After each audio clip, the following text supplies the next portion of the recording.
airspace. 20 minutes to drop off. Commencing internal depressurization. Equipment check. Arm main parachute. All right. You ready to go? Drop zone still showing a high pressure mass. Cav okay. Good. We've got high visibility.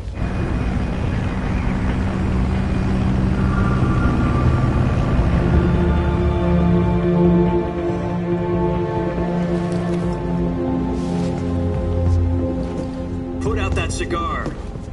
Connecting oxygen hose to interior connector. Put on your mask.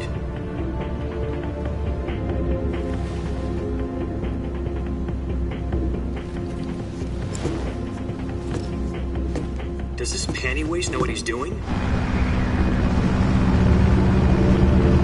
Approaching release point. 10 minutes to drop off. Hey, are you deaf? He said put out the cigar and put on your mask.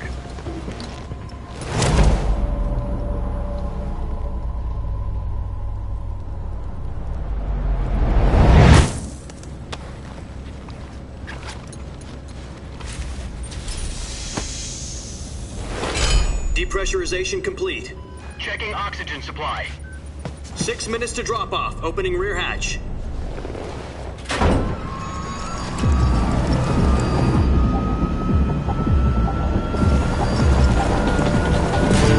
Sunrise.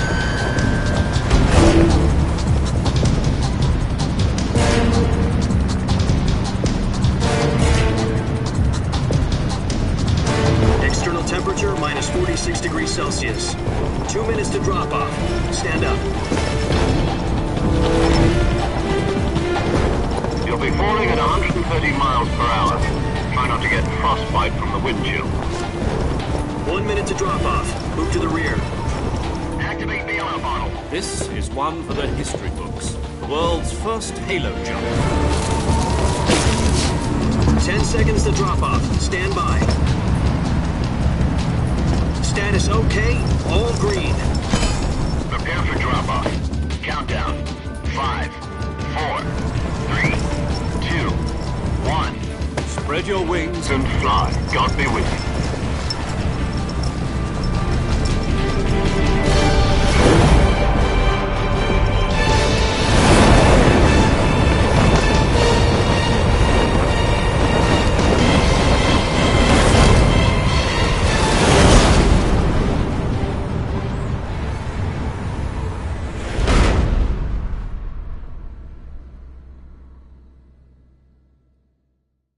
Jack, I've got some important news. The head of the CIA has finally given us the green light for the Virtuous mission. Virtual mission? No, the Virtuous mission. The future of our Fox unit depends on it. If it succeeds, we'll be officially organized into a unit. Virtuous mission? Sounds like some kind of initiation ritual. You know, don't get cocky. This isn't a training op. Right. So what exactly is this wonderful mission? Well, about 2 years ago, a certain Soviet scientist requested asylum in the West through one of our moles. His name is Nikolai Stepanovich Sokolov. He's head of the OKB-754 Design Bureau, one of the Soviets' top-secret weapon research facilities, and the East's foremost expert on weapons development. Sokolov? Isn't he that famous rocket scientist? The very same. On April the 12th, 1961, the Soviets achieved the first manned spaceflight in history. The Earth was blue, but there was no God. Well spoken. The rocket that carried Yuri Gagarin to orbit was the A-1, known as the Vostok rocket. Sokolov is said to be the man most responsible for the multi-engine cluster used in that rocket. After Gagarin's flight, Sokolov left rocket development to become the head of the newly established Design Bureau. From a lowly technician to head of a design bureau, that's quite a success story, so why do you want to defect? It seems he'd become afraid of his own creations. Afraid? Call it a crisis of conscience. And for that, he left his country and his family behind and went over the fence? Not exactly. One of his conditions was that his family was also to be taken safely to the West. For used a mole to get the family out first and succeeded in sneaking Sokolov over the Berlin Wall shortly afterwards. I was the one who conducted the operation. The security on the eastern side was still full of holes back then. Then what? We got Sokolov over in one piece, but the whole ordeal had left him exhausted, and we checked him into a hospital in West Berlin. It took him 2 weeks and more than 600 miles to get from the research facility in the Soviet Union to Berlin. He was in no condition to say anything coherent. And it was only a week later that we had something much bigger on our hands. The Cuban Missile Crisis. October the 16th, 1962, President Kennedy received word that the Soviets were in the process of deploying intermediate-range ballistic missiles in Cuba. The president demanded that the Soviets dismantle and remove the missiles. At the same time, he announced a naval blockade to prevent further missile shipments from reaching Cuba. But the Soviets didn't back down, instead placing their armed forces on secondary alert. Soviet transport ships carrying missiles continued on course towards Cuba. US and Soviet forces went on alert for an all-out nuclear war. Frantic negotiations were conducted through the UN's Emergency Security Council and unofficial channels to end the hair-trigger standoff. Finally, on October the 28th, the Soviet Union agreed to remove its missiles from Cuba, and so the world avoided a nuclear holocaust. But in order to get the Soviets to pull their missiles out, we had to make a deal. You mean the one where the US agreed to remove its IRBMs from Turkey? No. The Jupiter IRBMs deployed in Turkey were obsolete, and we were going to get rid of them anyway. They had no strategic value whatsoever to either the US or the Russians. The Turkey deal was a ruse, a cover story that was fed to the other intelligence agencies around the world. So what did the Russians really want? Sokolov. They wanted us to return Sokolov. You mean the Soviets pulled out of Cuba just to get their hands on Sokolov? That's right. What the hell was he working on? At the time, we had no idea. We were running out of time. It was either give up Sokolov or risk full-scale nuclear war. In the end, we had no choice. President Kennedy gave in to Khrushchev's demand. The next day, I got Sokolov out of the hospital, handing him over to agents on the eastern side. Sokolov kept on screaming, "Save me," until he disappeared from my sight. Then, a month ago, we received some new information from one of our moles. About Sokolov? Yes. He was taken back to the research facility and forced to continue working on the weapon in question under KGB supervision. What's more, it's on the verge of completion. So what kind of weapon is it? Something to do with space rockets? No, missiles. Same technology. I guess you're right. We don't know the details, but it appears to be a new kind of nuclear device. For half a year now, the Soviets have been conducting frequent nuclear tests at Semipalatinsk. Something to do with the weapon, I assume. We're talking about a secret weapon so big that Khrushchev was ready to pull out of Cuba to get it back. Is Sokolov still in the facility? No. According to our intelligence, he's in Selino-Yarsk, a place in the mountains about 3 miles to the west that's known as the Virgin Cliffs. The Virgin Cliffs. Nice name for a virtuous mission. They moved him there just recently. Why?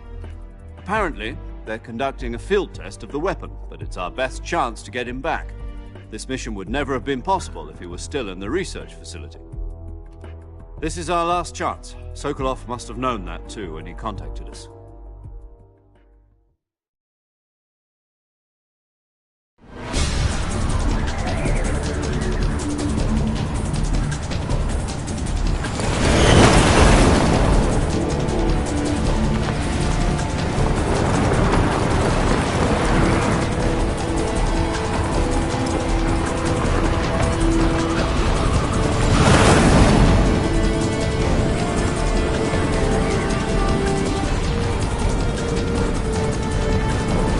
Listen up, Jack. Your mission is to infiltrate Selino-Yarsk in the Soviet mountains, ensure the safety of Sokolov, and bring him back to the west.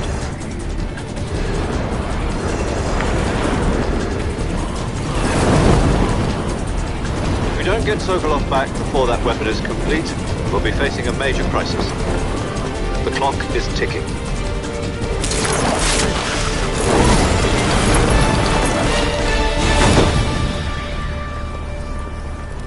Once we've confirmed the rescue of Sokolov, stand by at the recovery point. A recovery balloon will be dropped at that point. Helium will be pumped into the balloon to inflate it. The process takes about 20 minutes. Once it's complete, the gunship's arm will latch onto the balloon and pull it up. The Fulton surface-to-air recovery system. I'm familiar with the theory. Take it easy. It's been combat-proven. Do you think Sokolov is up to it? The shock will be less than during a parachute jump, and the arm can handle up to 500 pounds. So you're planning on going over the border in a single combat Talon? She's equipped with two 6-barrel 20mm Vulcan cannons, as well as two 40mm machine guns. Sounds like she could hold her own against a battalion of tanks. Even with the fuel in the reserve tank, we're facing a 4-hour time limit. If all goes well, it shouldn't take more than a few hours. Home in time for dinner. But if anything goes wrong, you'll be eating dinner, breakfast, and all the rest of your meals in the jungle.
Do you copy?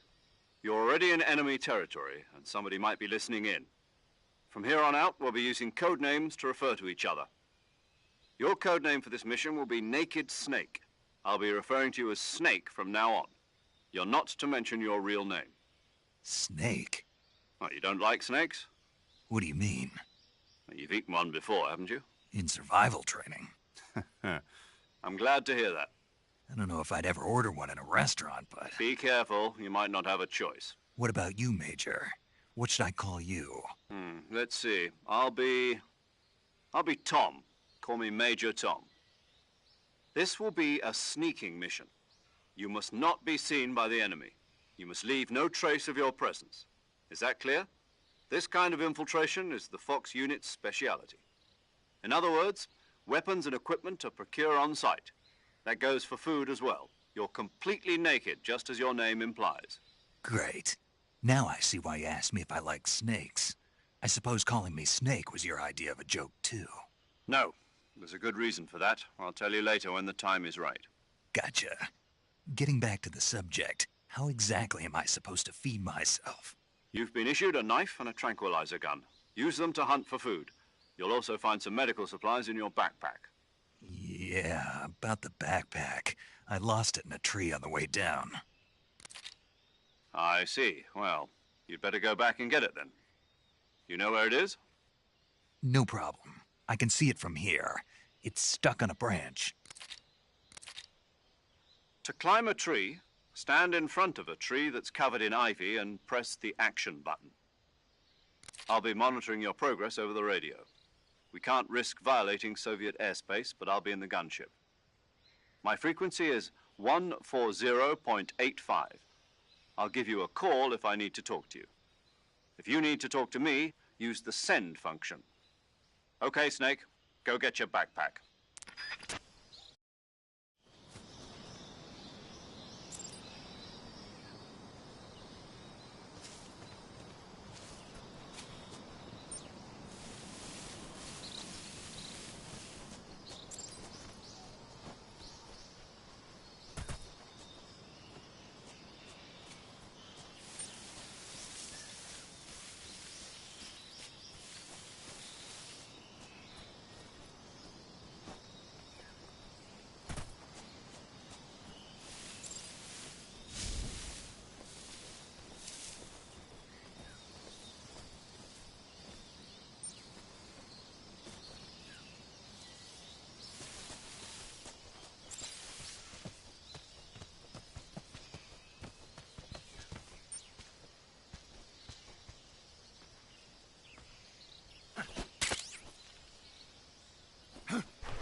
I see you've retrieved your backpack, Snake.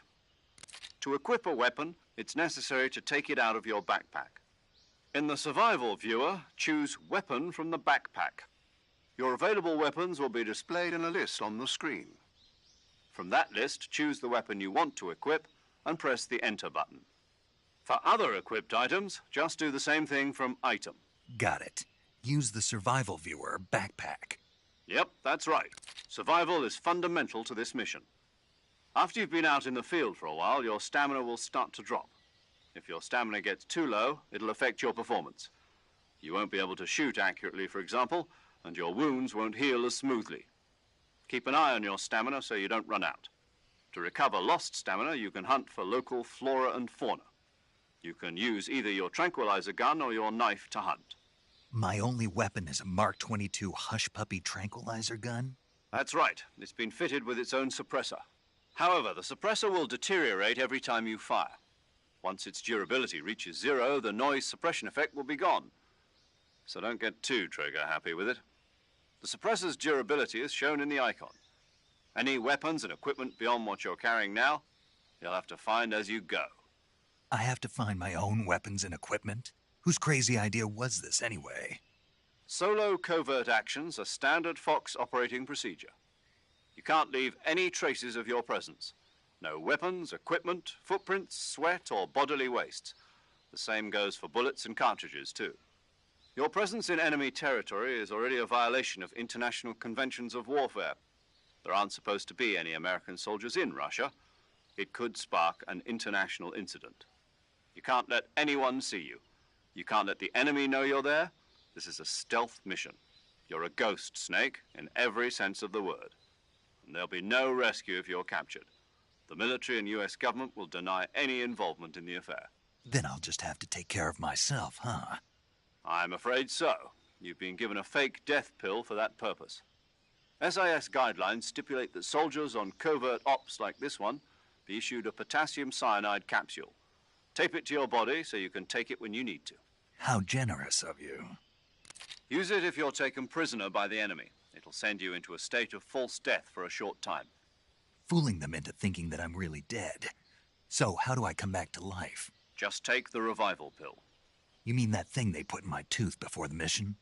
That's the one. But be careful. If you remain in a state of false death for too long, nothing will be able to bring you back. Remember that. I'll keep it in mind. You said this was a solo mission, right? Right. I guess that means I can't count on any reinforcements. Correct. The mission rests entirely in your hands. A real one-man army. Relax. There's a support team ready to back you up over the radio. Who? I'll introduce them to you. This time, survival is of utmost importance. The first member of the support team will be in charge of monitoring your physical condition, acting as a medic, so to speak, as well as recording your mission data. She's a member of Fox as well, and she's here on the gunship with me. She? Hello, Snake. I'm paramedic. Nice to meet you. Paramedic. As in a medic who comes in by parachute. Aren't you going to tell me your real name? Are you going to tell me yours, Mr. Snake? My name, huh? It's John Doe. And they call you Jack for short. You're a regular Captain Nemo. A name means nothing on the battlefield. After a week, no one has a name. What's your name? Jane Doe. Very funny. I wasn't joking, but I'll tell you my name only if you manage to make it back alive. My frequency is 145.73. She's also in charge of recording your mission data. Whenever you want to save, send a message over the reserved save frequency, 140.96. So saving lets me record my mission data. That's right. It also records the state of your health. Good to know. There's one more person I want to introduce you to, Snake. Huh? Speaking of snakes, you remember the boss, don't you? A legendary soldier and your mentor. Actually, it was the boss that got the DCI's authorization in the first place. She's going to be serving as Fox's mission advisor. The boss is? She also helped me plan this mission. She and I were at SAS together. Jack, is that you? How many years has it been? Boss? That's right. It's me. Oh. Talk to me. Let me hear your voice.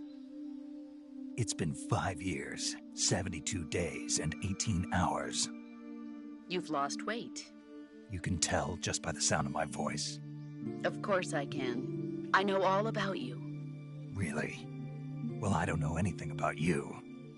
What's that supposed to mean? Why'd you disappear on me all of a sudden? I was on a top-secret mission. You didn't need me anymore. But there were still so many things I wanted you to teach me. No, I taught you everything you needed to know about fighting techniques. I taught you all I could. The rest you needed to learn on your own. Techniques, sure. But what about how to think like a soldier? How to think like a soldier? I can't teach you that. A soldier needs to be strong in spirit, body, and technique. And the only thing you can learn from someone else is technique. In fact, technique doesn't even matter. What's most important is spirit. Spirit and body are like two sides of a single coin. They're the same thing. I can't teach you how to think. You'll just have to figure it out for yourself. Listen to me, Jack. Just because soldiers are on the same side right now doesn't mean they always will be. Having personal feelings about your comrades is one of the worst sins you can commit. Politics determine who you face on the battlefield. And politics are a living thing. They change along with the times. Yesterday's good might be tomorrow's evil. Is that why you abandoned me? No, it had nothing to do with you. I already told you, Jack. I was on a top-secret mission. A soldier has to follow whatever orders he's given. It's not his place to question why. But you're looking for a reason to fight. You're a natural-born fighter, but you're not quite a soldier. A soldier is a political tool, nothing more. That's doubly true if he's a career soldier. Right and wrong have no place in his mission. He has no enemies and no friends. Only the mission. You follow the orders you're given. That's what being a soldier is. I do whatever I have to get the job done. I don't think about politics. That's not the same thing. Sooner or later, your conscience is going to bother you. In the end, you have to choose whether you're going to live as a soldier or just another man with a gun. There's a saying in the Orient, loyalty to the end. Do you know what it means? Being patriotic. It means devoting yourself to your country. I follow the president and the top brass. I'm ready to die for them if necessary. The president and the top brass won't be there forever. Once their terms are up, others will take their place. I follow the will of the leader, no matter who's in charge. People aren't the ones who dictate the missions. Then who does? The times. People's values change over time, and so do the leaders of a country. So there's no such thing as an enemy in absolute terms. The enemies we fight are only enemies in relative terms, constantly changing with the times. As long as we have loyalty to the end, there's no point in believing in anything, even in those we love. And that's the way a soldier's supposed to think? The only thing we can believe in with absolute certainty is the mission, Jack. All right, but do me a favor. What is it? Call me Snake. Snake? Oh, right. Your codename is Snake. It suits you well. That's right. The legendary unit that the boss put together during World War II was a snake.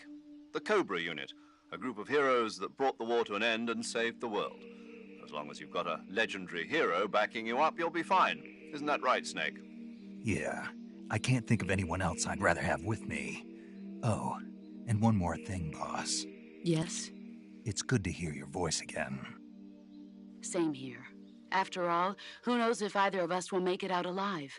Snake, you are always best at urban warfare and infiltrating buildings. But this is the jungle. Survival is going to be key. Those CQC techniques I taught you are sure to come in handy. CQC? Close quarters combat, huh?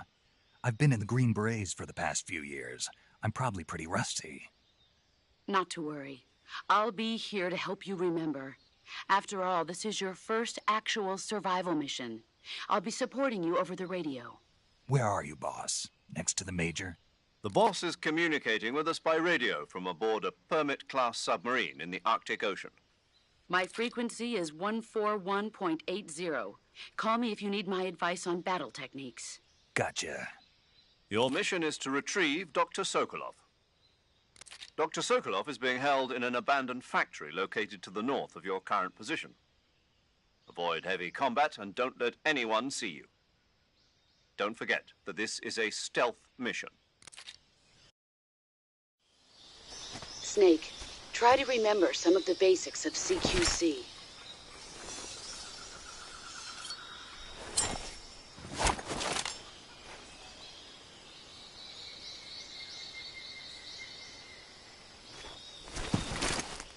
Commencing virtuous mission now.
on!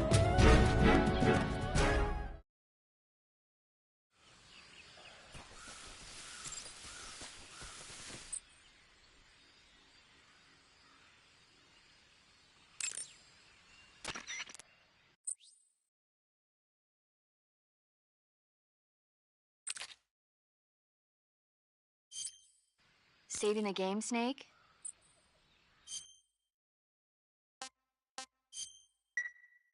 Hey, Snake, you ever heard of Godzilla, King of Monsters? No, what is it? It's a movie. You haven't seen it? Nope. It's about this monster called Godzilla, who grows to an enormous size in a nuclear test and goes on a rampage in Tokyo. Nuclear test, huh? Then the Marshall Islands must be crawling with giant monsters right about now. It's just make-believe. Maybe that's why my pants have been so tight lately.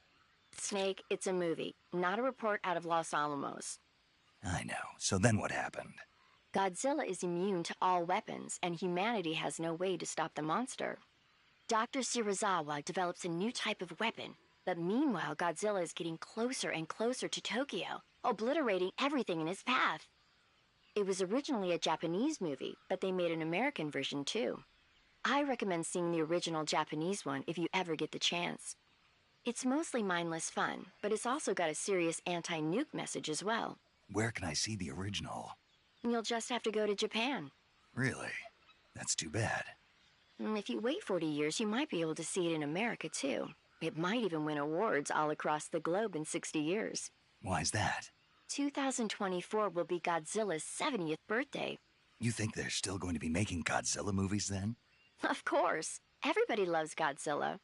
You sure know a lot about movies. I don't suppose you're the movie-watching type, are you? Not really. Okay, then I'll tell you everything I know. When the going gets tough, movies can save your life. It's always good to be able to look at things from a different perspective when you get in a jam. That's the magic of movies. No kidding. Well, I guess it might at least make a nice distraction. That's the spirit, Snake. Have a little fun.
Major, I've spotted 2 enemy soldiers. They're probably KGB troops sent to guard Sokolov. AK-47s and grenades.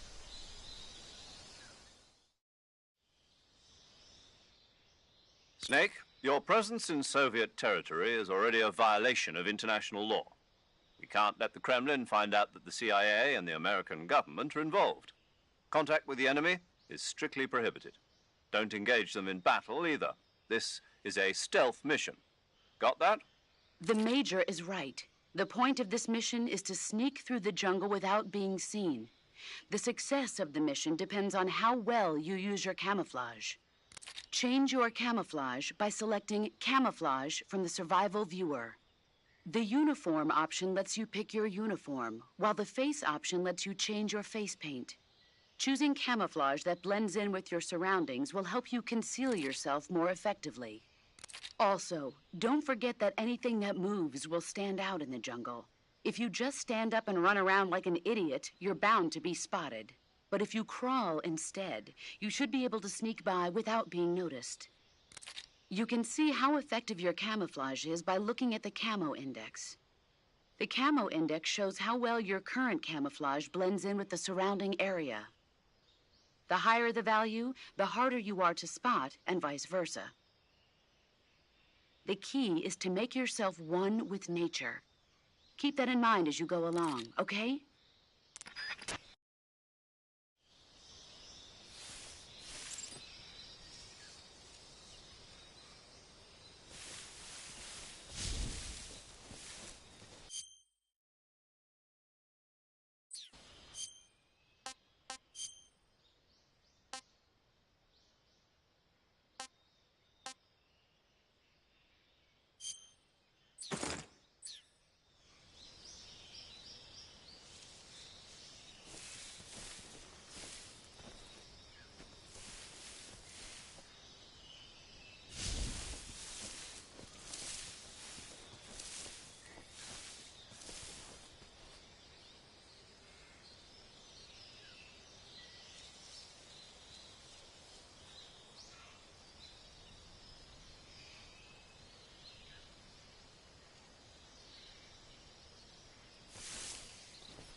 Huh?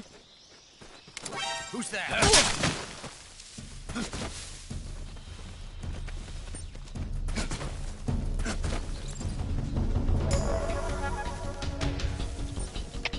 HQ, respond. Patrol here. Enemy sighted. Requesting backup.